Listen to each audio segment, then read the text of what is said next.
Hey everyone, so in today's video what we're going to be discussing is soundproofing the ceiling. So as you know, on this project I've raised the ceiling, which has also introduced another issue where I've got more of an opportunity for sound being transmitted between the two floors.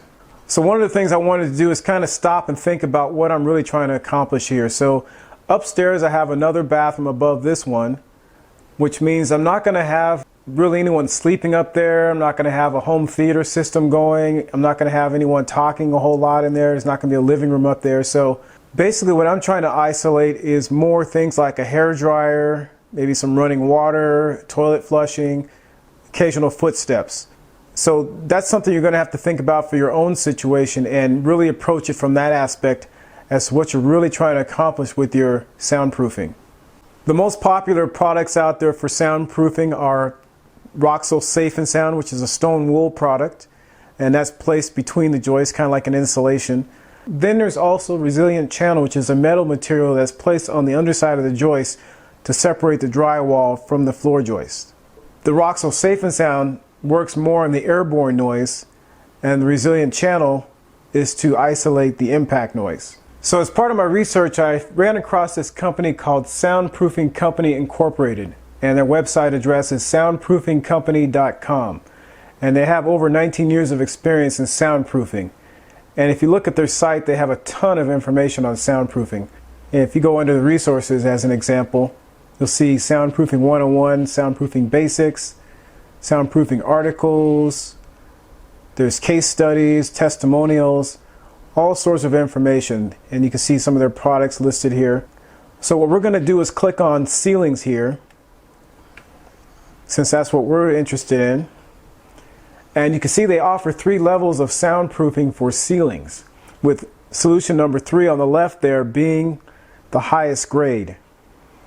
You can see down here they have an STC rating of 76 for solution number 3, and you can read a little bit more about STC on their site also. But basically STC is related to the airborne noise transmission, and the higher the number the better in terms of STC rating. So you can see 76 here for solution number 3 and 52 here for solution number 1.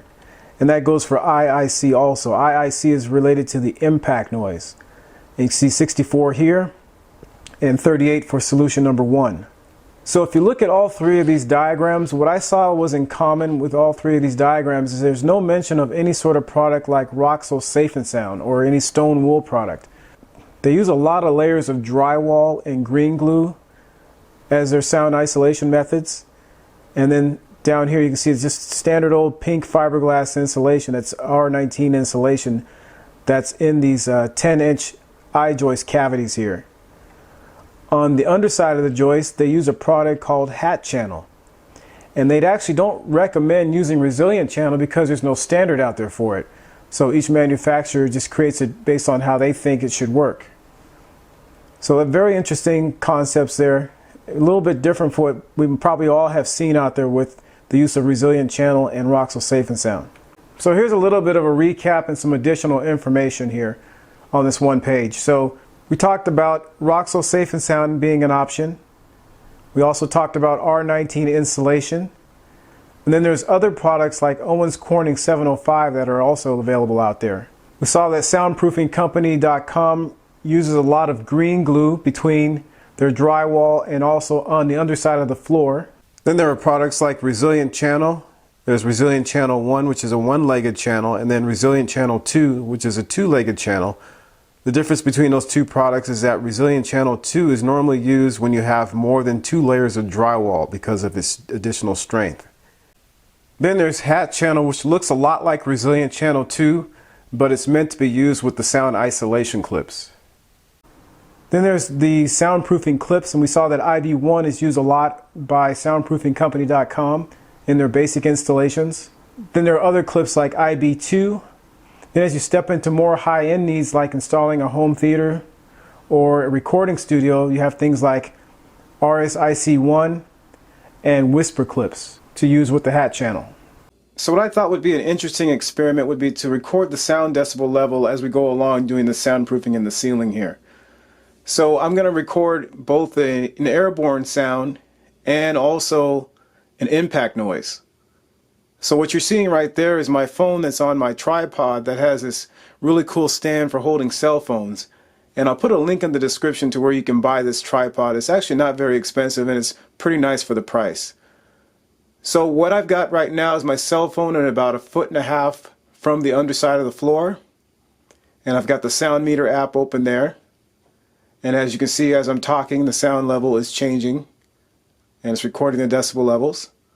Since a hairdryer is most likely going to be the loudest noise we're going to hear in the bathroom, what I've done is put a hairdryer on a stool up there at about 1.5 feet above the floor and right over my cell phone.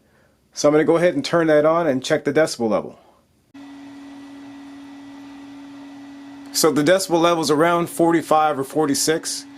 So we'll just continue to monitor that as we go along. So for this next test, we're going to check the impact noise level. And I have a basketball that I'm going to drop from about 6 feet above the floor. And I'm going to drop it twice between the joists first of all, and then twice right over the joist. 81,